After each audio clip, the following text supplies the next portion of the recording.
Tere, head vaatajad! Meiega on täna siin üks, nagu ta ise ütles enda kohta, rahutu hing, MTÜ Kuldse Liiga üks asutajaliikmetest ja looja, igipõline tegeleja, ideede elluviija. Tere tulemast saatesse, Aimar Altosaar. Tänan kutsumast. Millega siis te tegelete? See MTÜ Kuldne Liiga kõlab päris ilusti kuldselt. Kas seal on kõik nii kuldne nagu paistab? Või millest selline asi üldse alguse sai või mida see endast kujutab? No selleks ma pean alustama ajast, kui minu sain 50 aastat vanaks. See on ka üsna ammu juba.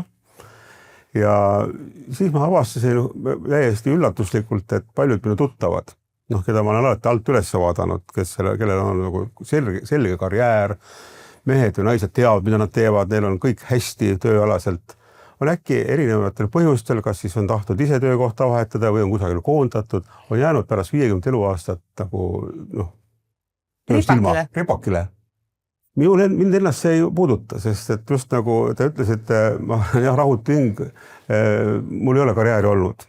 Ma olen teinud igasugust asju, ma olen ka Riigikogus olnud, ma olen ka väike ettevõtteid teinud, ma olen sotsioloogiat teinud. Ja ilmselt see minu omadus. Ja siis ma mõtlesin kadedusega just nende peale, kes suutsid teha. Või kas või siin Tartu Ülikooliski praegu, kus me oleme siin Tartus, imetlen alati teadlasi, et minu mitmed tuttavad on teaduse tee valinud. See on juba piiritult kannatust ja keskendumist ja rutiini talumist, seda ma ei talu. Inimesed erinevad loodud. Ja siis ma hakkasin mõtlema, ja siis ma sattusin veel Hollandis ühele konverentsile 2012, ja kus räägiti palju sotsiaalsest ettevõtlust, üldse sotsiaalsest dimensioonist ja mul hakkas nagu midagi tiksuma siis peas, et Eestis kui midagi sellist teha, et just ma vaatan vanemad 50 pluss, kes ei loeb ennast vanaks, aga teised loevad, eriti tööandjad, loevad ja 50 pluss on ikka vana. Ja siis ma võtsin mitmete oma tuttavatega ühendust, et võiks teha ühe siukse liikumise, aga kuidas me seda nimetame? Vana, ei kõla hästi. Seenior, ka nii kulunud ja tegelikult epateeriv. Eakas, varur. No kuidas me nimetame? Me ei taha, et iga sõna nagu stigmatiseerib ja paneb sind kohe paika. Aga siis mõtleme, mis on ühisosa, et me ikkagi räägime sellisest kuldsest kogemusest. Ja see on see kogemuste kuld, mis jättub, koguneb elu jooksul. Me ühendame kuldse kogemusega inimesi, see on Kuldne Liiga. Ja mingisuguseid ealisi piiranguid ei ole, seda meil on kogu aeg rangelt hoidnud. Selles mõttes, et meil on kogu aeg olnud kas siis liikmed või keda me oleme siis endaga kaasa tõmmanud, on inimesed, kes on alla 50, alla 40 ja võib-olla isegi alla 30, ma pole kunagi passi küsinud. Sest et tegelikult me räägime kuldsest kogemusest, kuldset inimeste ja kuldsetest omadustest ja seal ei ole ea piiri. See on nagu see alglähte. Ja veel üks väga oluline asi, millegipärast paljud inimesed hakkavad kusagil tõesti pärast 40-50, et nagu, ma olen juba nii vana, ise hakkavad ennast sisendama, ma olen nii vana, mis nüüd mina? Ja kuidagi teevadki ennast nagu iseenda ja teiste jaoks haavatavaks. Ja kõige hullem, kui inimene jääbki väga noorelt, ma pean silmas näiteks 40-selt. Ta nagu arvab, et elu on tehtud. Ma olen õppinud, ma olen töötanud, eks ma siin nüüd tiksun lõpuni. Ja see on väga kurb, kui inimesed täies elujõus, kõik on nagu muidu nagu normaalne inimene, aga ta millegipärast arvab, et minu elu ongi siis see töökoht, pinsin ära pidada, ootan pinsi ja vaatan telekat ja käin suvilas kapsamaad harimas, ongi kõik, kogu minu elu. Ja siis, kui hästi läheb lapsed ka aeg-ajalt käivad külas. Ja kes ei tahaks lapselastega suhelda või teiste inimest suhelda, aga seda saab ju ka teha niimoodi, see ennast ka ei unusta. Ja nüüd me peamegi ilmas ka Kuldse Liigaga algusest peale neid inimesi eelkõige, kes saavad eneseväärtusest aru, kellel on see kogemus ja kes võiksid ühiskonda väga palju panustada, kellel on väärtusloome hästi laialt olemas. Aga millegipärast ühiskond tervikuna ja ka tööandjad, ettevõtete juhid ei saa nagu sellest aru, need on kuidagi mingi standard kusagilt, et kõige parem nagu töötaja on 35-40, kui veel pigistab natuke 40 ka, sest tegelikult ka alla 30 on sageli tõrjutud. Need nagu ei oska midagi, teised on vanad ja siis on siis pigistatud selline väga kitsas selline vanuse skaala, kui sa 30–45. Siis käib seal meeletu konkurss. Aga kui 30–45 aasta inimene näeb, et ahah, ma olen nii hinnatud, siis juhtub temaga see, et tema hind läheb ülesse ja siis ta ootab järgmisi pakkumisi ja ta saab neid. Ja siis on tööandjad hädas, personalifirmad hädas, kus saada jälle töötajad, see minu 35–40 aastane, kes veel koolitatud, kes esimene kogemus juba lendas mujale, siis tehti parem pakkumine. Tööjõuturg on nagu täiesti kiivas. Ühesõnaga ei panustata noortele, ei panustata nendele, kellel on kogemus. See oli alguspunkt. Kas see võib olla sellest ka natukene, et viimaste aastakümnetega on ühiskond just nende erinevate tööoskuste mõttes nii palju muutunud ja nii kiiresti muutunud, et kui varasemalt võib-olla sai olla aastakümned niimoodi, et sa olidki kas mingi oskustööline või mingi erialaspetsialist ja sa said sellega nii-öelda oma karjääri lõpuni ära toimetada, siis praegu on maailm ja ühiskond nii palju muutunud, et lihtsalt inimesed ei jõua sellega sammu pidada ja siis võetakse igaks juhuks kogu aeg natukene nooremaid, et nemad võib-olla haakuvad ja omandavad kõike seda kiiremini. Võib-olla hakkavad, võib-olla omandavad, aga vanematele ei anta sageli šanssigi. Sest et nagu ütlesin, inimesed on erinevad. On aeglase tehnilise taibuga inimesi, nagu mina näiteks. Ma olen eluaeg olnud, mitte sellepärast, et ma vana olen, ma olen noorest ka üsna kohmakas. Aga on neid, kes kogu aeg taipavad. Ja tõenäoliselt tõesti mingi reaktsioonikiirus, mingi taipamiskiirus, midagi nagu elu jooksul aegustab. See on täiesti normaalne, aga 60-aastane, 30-aastane hüppavad kaugust ka ilmselt eri kaugustele ja jooksevad eri tempodega. Aga on mingisugused muid asju, mis on vanematel kogemused, sageli on nad empaatilisemad, nad on järelmõtlikumad, ja et oskavad võib-olla teiste inimestega rohkem arvestada ja just nimelt kogemuste kuld tuleb ka appi, mida sageli alahinnatakse. Ja tegelikult kõige ideaalsem kollektiiv on alati ju see, kus on need noori, kus on need keskmisi ja kus on vanu. Ja neid tegelikult on ka Eestis palju, ma ei ütle, et kõik on sellised, aga mis minu tähelepanek just selles perioodis, kui me alustasime 2012–2015–2016, kui me püüdsime just tööturgu kõigepealt nagu arutada sel mõttega, et kõik inimesed on sama väärtuslikud, kõigil on see kuldne väärtus olemas. Et erafirmad on, nendel on vaja kasumit teenida.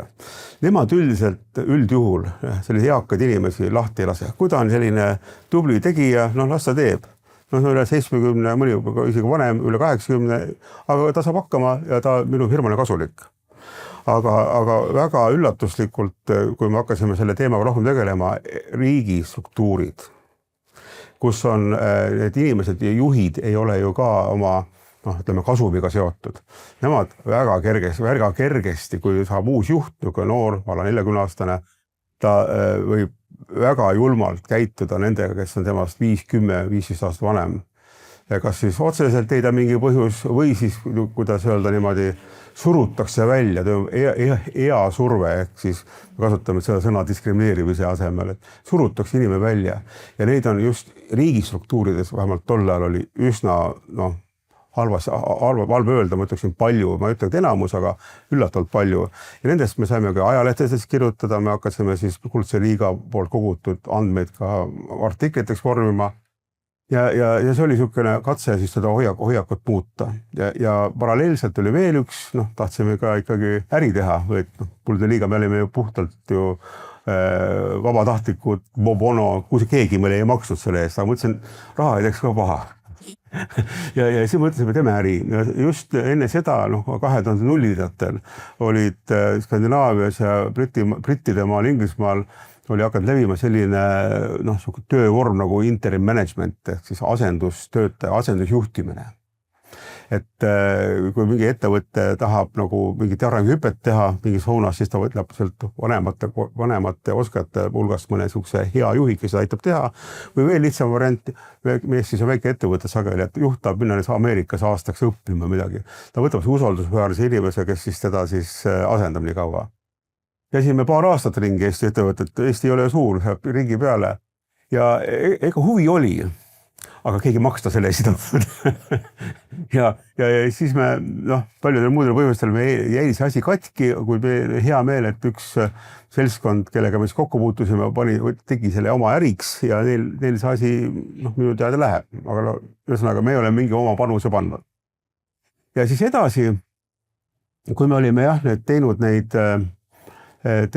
interim management'i asju, kui me püüdsime siis seda tööturgu, me püüdsime Töötukassaga koostööd teha, püüdsime ettevõtja juhtide koostööd teha, midagi õnnestus, midagi õnnestunud ja et informeerida ja julgustada neid vanemaid inimesi tööle võtma, siis oli näha, et see teema on hoopis laiem, et me nagu teadlikult küll keskendusime alguses tööturule, aga siis selgus, et ega Eestis vanemaealiste teema pole eriti nagu laialt käsitletud. On küll muidugi, sotsiaalne pool on omavalitsustes ja on Sotsiaalministeeriumis programmid, aga sellist vabakondlik ühendust, mis esindaks just neid vanemaealiste huve. No ütleme sellist nii tegusat organisatsiooni kui meie teist nagu ei olnud. Ja me korraldasime jälle Bobono oma kulu- ja kirjadega, annetustega mitu konverentsi. Konverentsile kutsusime Sotsiaalministeeriumi esindajad, Majandusministeeriumi esindajad, Töötukassa, kõik, kes siis nagu selle kokku puutusid. Ja meil oli ühel konverentsil tuli veel Urmas Vaino meid veel siis modereerima aga me tegime seda kõike tõesti Bobono. Aga selle protsessi konverentside seeria lõpuks oli see, et Sotsiaalministeerium kutsus meid laua taha. Neil on vaja strateegilist partnerit, kuulutatakse välja programm ja kas loomulikult see on mingisuguse eraõiguslikul MTÜ-le mingit pakkumist, aga nad lihtsalt ütlesid, et olge teie ka siis pakkujad. Nad kuulutasid välja strateegilise partneri programmi. Siis me võtsime ennast kokku, see tundus nii äge olevat ja me võitsime teise ja nüüd on praegu kolmas on sees, et me olemegi olnud juba aastaid Sotsiaalministeeriumi strateegiline partner. Aga see tähendab vanemaealise küsimuses, see tähendab väga paljud asju. Tööturg on ainult üks pisike osa sellest inimeste õigustest, aga seal on ka kõik muud, kuidas üldse vanemaealisi koheldakse siis omavalitsuste poolt, kuidas neid kohtleb Eesti seadusandlus ja seal on nagu kogu skaala. Ja ma ütlen, et sellest väikesest algatusest on praegu kasvanud nagu mingi liikumine, nagu me nimetusime, kuldne liiga, kuldsete kogemuste liikumine. Ja ma vaatan ise huviga, kuhu me liigume, et ma nagu tunneme, et igasugused uusi inimesi liitub meiega. Meil on koduleht, mis on küll veel nagu vana, siin on uusi kihistusi peale tulnud, aga kindlasti esimesel võimalusel, kui me selleks jõudu saame, teeme selle veel asjalikumaks. Ja üks võib näha, millega me tegeleme. Ilmselt see tegevuseta ju ei jää, sest et meie ühiskond on ju vananev ühiskond ja prognoosid on kaunis ju sellised, et aastaks 2030 vist oli see, et iga 5 on 65+. Ehk siis me peame ühiskonnana liikumegi sinna, et see ongi normaalsus ja tavapärane. Et ka tööandja brändingu, nagu te siin vahepeal rääkisite, ma mõtlesin, et näed, et tehakse erinevaid kampaaniaid, et peresõbralik tööandja ja nii edasi, eks ju, aga peaks olema ka easõbralik tööandja, kes väärtustab seda, et ka mina inimesena või töötajana tahaksin üldse sinna kuuluda. Vahet ei ole, kas ma täna 20-selt alustan, aga ma näen, et mul on seal võimalik seda karjääri moodustada ja teha. Et see ei tähenda seda, et nüüd, kui mul on 35+ või 40, eks ju, või olen lastega kodus või mis iganes, et see tähendab selle jaoks, et seal ettevõttes minu staaž lõpeb. Ja mis siis edasi, eks ju, et neid küsimusi on tegelikult palju. Mis see kõige suurema fookusega teil täna siis peale selle tööturu veel on? Ma arvan, et üks kõige mahukam projektidest on olnud Nova, mida on juhtinud nüüd viimasel aastatel endine KÜSKi tegevjuht Agu Laius. Nova tähendab noored, vanad tegutsevad koos, Nova. Ja siis omavalitsustes on loodud nüüd, ma praegu ei hakka spikrit vaatama, kui ma ei eksi, umbes 30 omavalitsuses on moodustatud sellised nõukojad, kus ongi nagu koos noorte vanade huvid, võimekus ka nõustada siis omavalitsust, mida on vaja teha, mida võib-olla mitte teha, aga lihtsalt, et nüüd need ealised vajadused oleksid igal juhul ka omavalitsustegevuse esindatud ja nendega arvestatakse. et see on nüüd üks suuremaid asju, mida me oleme nüüd aastaid teinud. Aga tooge siia vahele kohe ka mingi eluline näide näiteks mingi situatsiooniga või kuidas nad seda koostööd teevad ja kuidas need noored ja vanad siis nii-öelda kokku omavahel saavad? No siin ma pean ütlema, et ma ei ole ise ühelgi sellisel nõukogu istungil olnud, aga ma olen nüüd kindlasti kuulnud ja need, kes seda projekti veavad, et see on tegelikult alguses üsna tundmatu, ega see ükski omavalitsus tavaliselt ei lähe väga kiiresti sellega kaasa.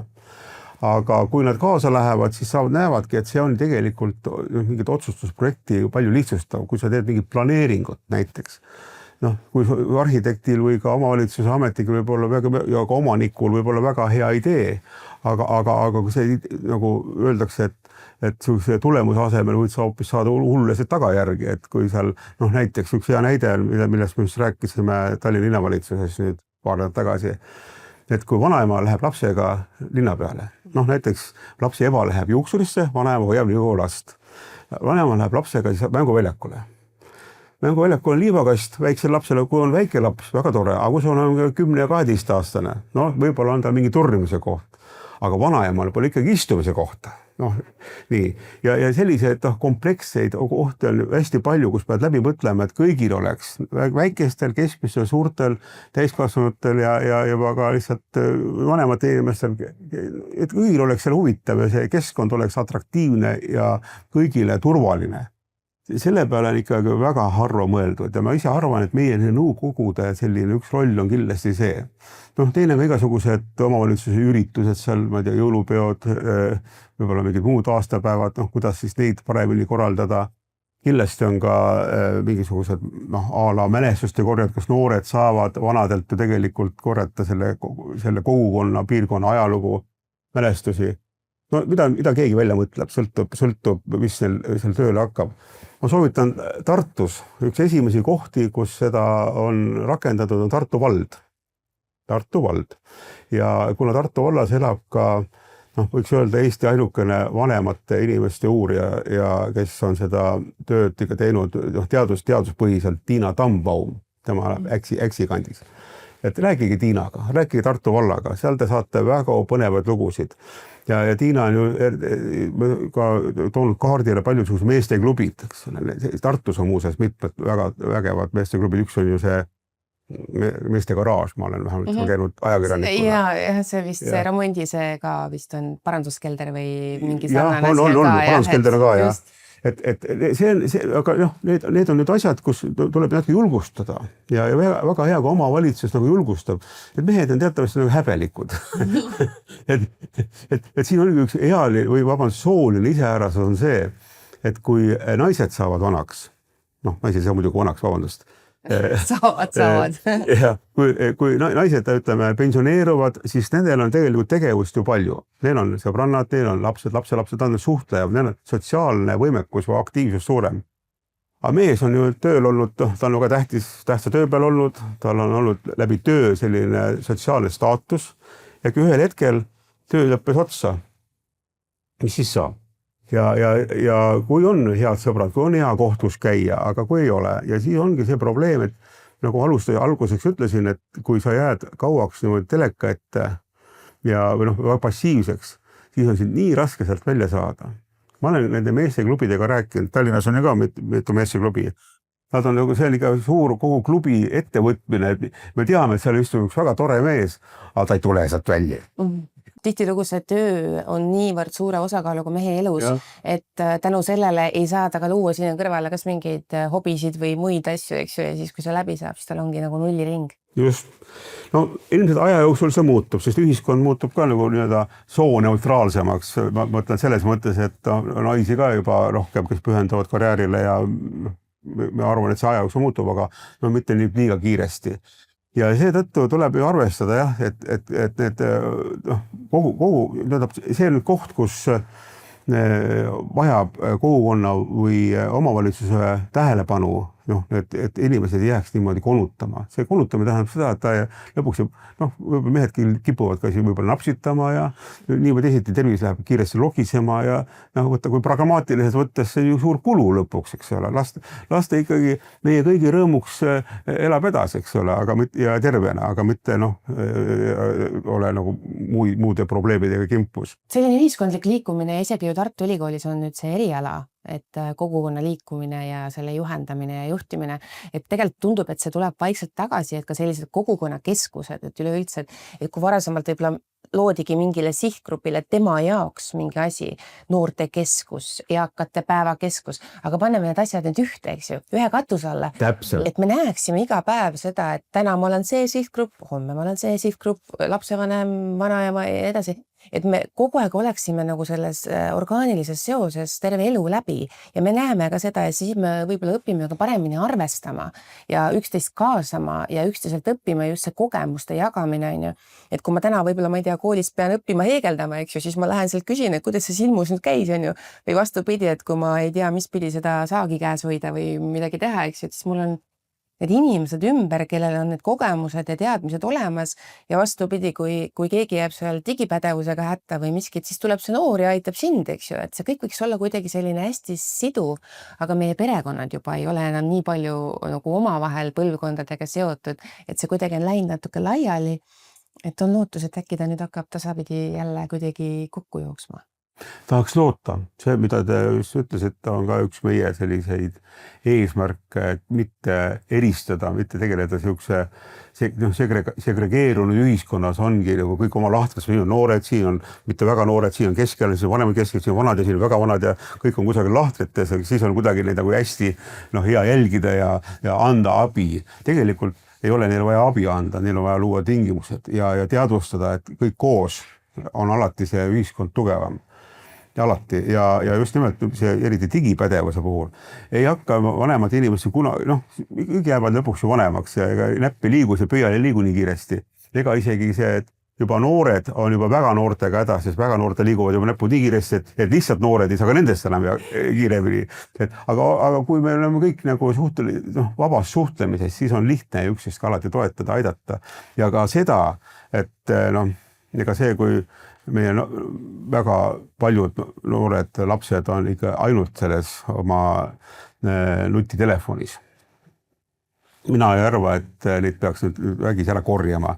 Küsimus on selles, et mida asemele pakkuda, nii nagu ajuteadlane Jaan Aru on öelnud, et mis pakub seda mõnu, eks ole, kui see mõnu pakub ainult dopamiin, jah. Et sa pakuks siis muud, pakuks suhtlemisest mõnu, ega tegelikult juba õige vara peaks lapsed, see on normaalne olnud inimese arengus, et mingi aeg ta nagu õpib suhtlema, see suhtlemisoskused arenevad välja ka aasta-astmelt, aga kui see nagu jääb õppimata, siis on tal kogu elu on see häda, et ta kardab teisi inimesi, ta ei oska nendega kokku saada ja selle üks tulemus on ka see, et sa ei oska ka vastassugupoole inimesega suhelda ja mis siis tuleb, ei sünni lapsi lihtsalt. Meil oli eile lihtsalt väga hea kohtumine, meil oligi konverents, kus me rääkisimegi Jaan Aruga ja sellest samast asjast ka, et kuidas see ekraanid ja nutiseadmed mõjuvad. Tegelikult kogu see digimaailm sõltub omakorda elektrist.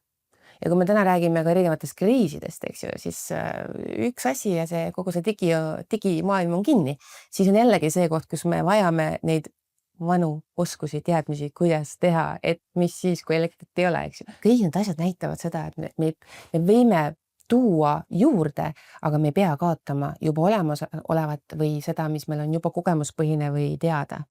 Et need kõik täiendavad üksteist. Ma arvan ka, et vanad oskused, mis on tegelikult inimkunnaga alati kaasas käinud, kuidas väga lihtsatest vahenditest endal süüa teha, kuidas sooja saada, kuidas ellu jääda ka tingimuses, kus sul see tsivilisatsiooni mingid hüved mingil põhjusel on katkenud. See aitab lõpuks ju ellu jääda kõiki ja see põlvkond, kes praegu on siis ütleme üle 50. Nõukogude aeg oli ka mingi ellujäämiskool paljudele ikkagi, see oli nappuse ja defitsiidi aeg ja tingimused olid kehvad väga paljudel inimestel. et me ütleme, suudame selles kõiges hakkama saada, aga seda tuleb nagu kuidagi ka noorematele edasi anda, mitte lootma, mitte arvata, et nad ise kuidagi õpivad. Tegelikult ongi nüüd jälle siis kogukonna asi, kuidas kogukond siis võiks nagu selliseid oskusi ja teadmisi ja ka julgust ise midagi teha, noortesse sisendada. Ma arvan, seetõttu kõik on nende omavalitsuste ja nende meie poolt loodud nõukogude nagu võimalus midagi tõeliselt uut teha. Me ütleme kohe vahepeal ühe loosungi ja mulle jäi alguses ütlemata, et üks loosung, mida me ütleme, et vanadus ongi inimkonna ja meie ühiskonna helge tulevik. Seda me saame, sest et kõige valem on see, kui hakatakse nutma, et oi, kui vana ma olen, oi, kõik saame nii vanaks ja mis siis alternatiiv on noorelt surra siis või kuidas siis vaadata seda vananemist kuidagi nagu mingi õnnetusena. See on ju suur õnnlikkus, iga aasta on ju suur rõõm. Mina olen ka võtnud seda, et see lause, ma hetkel kohe ei mäleta, kust ma seda kuulsin, aga see lause, et vananemine on privileeg. Mind kuidagi väga kõnetas just sellega, et sa tegelikult ju kogu aeg teed selleks midagi, et see oleks privileeg, mitte et see oleks kannatus, et see ei oleks masendus, et see ei oleks kuskilt kõrvale jäämine ja nii edasi.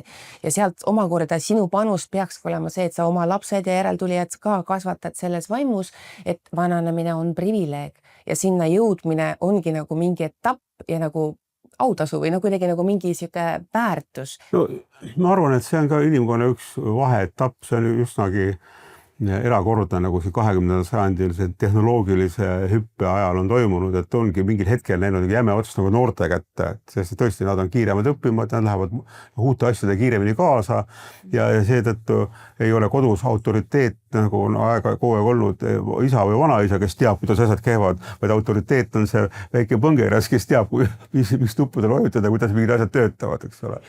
Aga ei tohi unustada, et seda väikest põngerjast ei oleks, kui ei oleks eelnevalt isa ja vanaisa, eks ju, et kõik peab nagu olema seotud oma vahel. Kui ma nüüd tahaksin teiega liituda või teie tegevuses kuidagi kaasa lüüa või teha, mida ma siis tegema pean või mida ma teha saan? Seda ma kohe ütlengi, et meie organisatsioon on nagu, kuidas öelda, nii kiiresti kasvanud, et meie võimekus ise hallata seda teemat peab järgi tulema ja meil on sel aastal nüüd väga palju ajurünnakuid, meil on strateegia, visioonigas koosolekud ja meil tuleb suvel suur üldkoosolek, kus me tahame nagu oma juhtimisstruktuuri selline hulka kuulub ka, kuidas meiega väljaspoolt ühendust võtta, kuidas saaks kaasa lüüa, et see oleks ka nagu selgelt välja toodud. Praegu on, asi käib ikka sedapidi, et meil on koduleht, see on väga, tasub lugeda, seal on kogu meie... Väga huvitav, mina lugesin seda niimoodi, et see oli nii palju infot, et ma võtsingi järjest.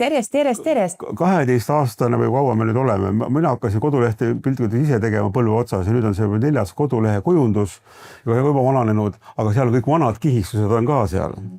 Nii et selles mõttes on hea, et liiga lugu on sealt võimalik palju lugeda, aga seal on üks halb asi on see, et sinna kunagi üles pandud meie liigaga seotud inimesed, kes käivad klubides või on nii või teisiti kaasa öelnud, see on nii vananenud, seal on mõned inimesed kahjuks ka juba lahkunud ja samas, kes on meil värskelt nagu sees, neid seal ei ole, et selle asja peame ära muutma ja nüüd me tahamegi leida niisugust oma võimekust arendada, et meil oleks see jooksvalt see koduleht ka ikkagi, mitte ainult värske kiht on meil olemas, aga et oleks ka inimene ei pea ju vahet tegema, mis on siis teil värske, mis kehtib, mis ei kehti. Praegu nad ei ole nii selgelt eristatud. Ja kuidas liituda? Väga lihtne. Seal on minu number. Minu olen inimene, kelle mobiil on olnud alates 94. aastast täpselt sama ja ma olen alati seda avalikult hoidnud, mitte midagi kurja pole muidu sellest juhtunud. Või mulle helistada, aga seal on ka minu Gmaili aadress altasar.aimar@gmail.com või ka peaks olema info@liiga.ee peaks olema, seal on igatahes, meile jõutakse. Teil on ka ju sotsiaalmeediakonto? Loomulikult meil on Facebookis, see on ka nüüd elama hakanud, see oli vahepeal jälle, eks, kui peab igal asjal peab olema käsi keegi arendama ja praegu on ka minu Facebook ja ideid on veel. Meiega on liitunud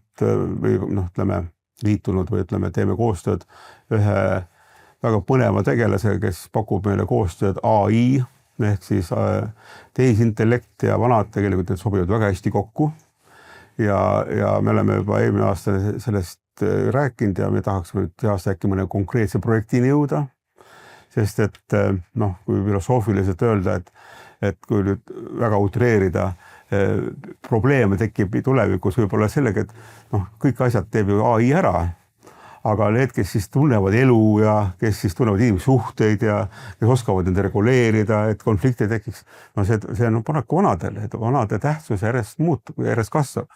Ma tahtsin seda öelda või kiita teid selle eest, et minule ka tulevad erinevad uudiskirjad näiteks ja tihtilugu ikkagi lõpuks juhtub see, et sa paned et sa enam ei saaks neid või sa kustutad neid järjest. Aga nüüd eelnevalt, kui ma teiega seda saate ettevalmistust hakkasin üldse tegema, siis ma tellisin ka teie uudiskirja. Tõesti on huvitav lugeda. Aitäh. Ma usun, et läheb elu huvitavaks. Meiega liitub veel kirjasuutlik inimesi ja ma arvan, et see peaks sagedus, praegu on kord kuus, aga ma arvan, et nagu ikka elus on oluline tänapäeval eriti, et tee ja räägi sellest, eks ole. Ja me peaksime ka nagu sellest, mida me teeme ja mõtleme ja mida me õigeks peame, seda jagama rohkem. Ja ma loodan, et see uudiskiri või siis ikkagi peamise uudiskiri, et see hakkab järjest rohkem nagu leidma ütleme, kuidas öelda, lugejaid ja ka edasi kajastamist. Seda on muuseas leitud. Minuga on võtnud ühendust inimene ajakirjast Pööning, kui ma eksis. Tema uudiskirjast luges, ma ei mäleta, mis lugu see oli, ühes poes oli vanad inimesed, mis hädas ja see poe logistika ei olnud nagu niimoodi ehitatud, et see vanad inimesed saaksid hakka midagi sellist. Mitte midagi väga erilist, aga Pööningule läks see korda ja siis, kuna Pööning selle sama kandi poodidega ja arendus tegeles, siis kohendasime selle uudiskirja artikli juba ajakirjale Pööning, eks. Pööning vist toimetab seal kuskil Kalamaja kandis. Vist küll, jah. Sellist mingi kohvik või toidukoht on Pööning. Vist küll, jah. Ma isegi ei tea, igal juhul ta mind väga üllatuslikult, et Pööning võttis meilt nagu loo. Ise olen ajakirjanik Postimehes. Ja loomulikult siis ma jõudumööda püüan ka neid teemasid Postimehes kajastada, kuigi ei saaks öelda, et väga sageli. Meil on Postimehe podcast Kvaliteetminutid, mida me oleme siis umbes 30 osa teinud. Nüüd on ka 1,5-aastane paus tekkinud, sest tehniline võimekus läks vahepeal töölt ära. Ma pean ilmselt see tehnilist võimekust ise arendama hakkama, sest et see kvaliteetminutid on just, kus me räägime sotsiaalminister, kus räägivad asjatundjad ja me oleme seda ajakirjaga 60+ ja toimetaja Eve Rohtlaga koos vedanud ja ma arvan, et selle kvaliteetminutite podcasti materjal hakkaks ka siis edaspidi juba selles uudiskirjas või siis meie esiküljel nagu kajastama, et oleks integreeritud. Kui ma õigesti mäletan, siis teil on kõik need eelnevad uudiskirjad ju ka kodulehel olemas, et saab lugeda ka tagasi ulatuvat, eks ju. Et vanemaealiste programm, hetkeolukorra analüüs, eks ju, teie arengukava 2025 kuni 2028 on siin siis kuidas seda vananemise ja vanuse sõbraliku lähenemisviisiga arvestada kõigis riigi poliitika valdkondades näiteks, mitte ainult enne valimisi, eks. Ja sellised asjad, et väga põnevad teemad. See on nüüd see, kus meid on kaasatud, et ma ütlesin ka enne, et riik on otsinud partnerid, kes siis oleks vanemaealiste kompetentsikeskus ja meid on kaasatud nendesse riigi arengukavade koostamisse. Meid on kaasatud ka seadusandluse ettevalmistusse, seadusmuudatuse ettevalmistusse, et meie kaudu on sinna kompetentsi läinud. Nad on nagu meie panus on, see mida te seal lugesite, see on nagu meie panus nendesse suurtes dokumentidesse. Kuidas riik näeb siis praegu ette, mis võimalused või mis eesmärgid on koos teiega siis edaspidi teha, et mis võiks see tulem olla ja millal? No ma arvan, et jah, millal. Arengukavad on kõik mingi aastaga 2030 ja 2035 ja nii edasi. Aga ma näen seda positiivset liikumist küll juba sellega, et viimase 5 aasta jooksul on need dokumentidesse jõudnud üldse see teema sisse, et vanemate inimeste ja nende vajaduste ja võimalustega on arvestatud. See on juba suur asi. Et on pühendatud ka nüüd kõik need sellised juba alateemad ala liikuvus ja planeeringud ja et sinna on hakanud jõudma nagu meie vanemate inimeste probleemid sisse või kuidas neid lahendada. Et see on juba esimene asi. Teine asi on see, et ma tulen jälle selle meie helge tuleviku poole, et ma arvan, et Eesti eriti on nii väike ühiskond, meid on niivõrd vähe et see hakkab vist kohale jõudma ka kõigile või et need, kes esimesena sellest aru saavad, et see vanemate inimeste kasutamine oma tööl, firmas, ettevõttes, asutuses on kasulik, see on lihtsalt kasulik. Aga tõepoolest, võib-olla on, ütleme, see käitumised või nende juhtimine või haldamine on natuke erinev, nagu ka väga noortel. Sellest on palju kirjutatud, maailmas uuritud, need igasugused, mis põlvkonnad see on, Z-põlvkonnad ja X-põlvkonnad, kuidas nendega... Need on juba nii palju erinevaid. Ja nendega tuleb nii arvestada, et seal, ma mäletan, ma olen ka mingi loengutel käinud, kus tuleb peaaegu, et töö juures karnevali teha, muidu nad ei tunne ennast motiveerituna ja kõiksuga asju, mis tuleb teha. Arusaadav, aga vanematega tuleb ka arvestada samamoodi. Ja küll nad teevad. Nii et Ameerika on siin suur eeskuju. Ameerika on pragmaatiline ühiskond, seal ei ole seda ea piiri, pensioni piiri. Kui inimene on kasulik, siis on kasulik. Ja ma ei tea, kas see firma enam töötab, aga kui me siin alustasime tosin aastat tagasi, üks Soome konsultant soovitas vaadata websaiti vitaneedles.org või .com ja seal töötavad üle 90-aastased. Aga loomulikult tööaeg on väiksem või paar tundi või mõni tund nädalas, aga nad on väga õnnelikud, sest nad panustavad. Ja siin ongi nüüd võib-olla võtmemõiste või võtmetähtsusega kogu selles teemas, et tuleb arvestada, et iga inimene on väärtusloome võimeline. Iga inimene, kui sa lood, annad talle see võimaluse, kas ta teeb tööd, füüsilist tööd, vaimset tööd, mingisugust sotsiaalset tööd või ta loob väärtust siis, kui ta on õnnelik kogukonna liige. Meil on ikka hoopis teine tunne, kui meil vaatab sealt aknast kõrvalhoovist kui õnnelik inimene, mitte väga kuri ja kuidagi eluga mitte hakkama saav tegelane, vaid õnnelik. Rääkimata seda väärtust, mida loovad vanemad inimesed oma perekonnas. Laste kasvatamine, kindlustunne oma lastele, et nad ei muretseks, eks nad saavad rahulikult ennast realiseerides, vanavanemad on õnnelikud. Ühesõnaga, see kõik on väärtusloome, seda me tarbime kõik. Et see ei ole niimoodi, et ma võtan ainult selle koore, ma võtan selle 35-40 aastase töövõime, kasutan ära ja maksan maksud ja siis te ei tegelege siis juba selle maksude eest selle kõigi teistega. See ei ole lahendus. Et just nimelt, et toome nad kõik kokku, kõik loovad väärtust ja kes sellest varem aru saab. Neid muidugi on Eestis ka. Eestis on õnneks organisatsioone, ettevõtteid, aga võib-olla neid võiks olla palju rohkem. Et see on mitte ammendamatu, aga väga suur ressurss, mida kasutada. Tänasel päeval, kus riigid ja vabadus ja kõik on justkui nii habras või see tuntav haprus on kõigil meil teada ja tunda, siis seda enam ju see ühiskonna liige, iga liikme näol ju tegelikult taandub selleni, et see kõik ongi meie juured, meie kultuur, mitte ainult meie ühiskond ja meie tööealine ühiskond, vaid see kõik ongi see riik ja see rahvas. Ja kui me seda ära ei adu või sellest aru ei saa või selle kuidagi kaotsi laseme, siis kaotajad olemegi meie ühiskonnana, mitte lõppkokkuvõttes isegi need inimesed, kes kõrvale jäävad, vaid ikkagi meie ühiskonnana ja meie tuleviku ühiskond just. Et kogu see väärtus ja see kogemuste pagas, kogu see kuldne teadmiste osa jääb saamata ja sellest on kurb. Just. Ja nüüd me võtame just, et klaas on ikkagi pool täis selles mõttes, et meil on see kõik nüüd võimalik kasutuse võtta. Ja kui me räägime siin ühiskonna mingist kriisidest, räägime majanduse kuidagi jäänud nagu seisma, aga siis võtamegi selle kasutusse. Meil on see olemas, et kasutame vanemaid inimesi kõigist nendest lõikedes, mida ma rääkisin tööl, kogukonnas, perekonnas ja see kõigil läheb hästi. Aitäh sulle, Aimar, nende mõtete eest. Mina kutsun kindlasti üles siit kuulajaid, vaatajaid ka, et mõelge oma väikeste kogukondade, suuremate kogukondade peale, et kas ka teil on oma kuskil alevis piirkonnas külas võimalik neid omavahel vaikselt siduda, et me ei pea kõik eraldi oma asja ajama, vaid me saame seda vaikselt kokku suunata ja kellel vähegi huvi on siis Kuldse Liiga tegemiste vastu siis www.liiga.ee. Aimari telefoninumber on Google'ist leitav ja avalik. Pidagi siis viisakates kellaaegades kinni, päris õhtule helista.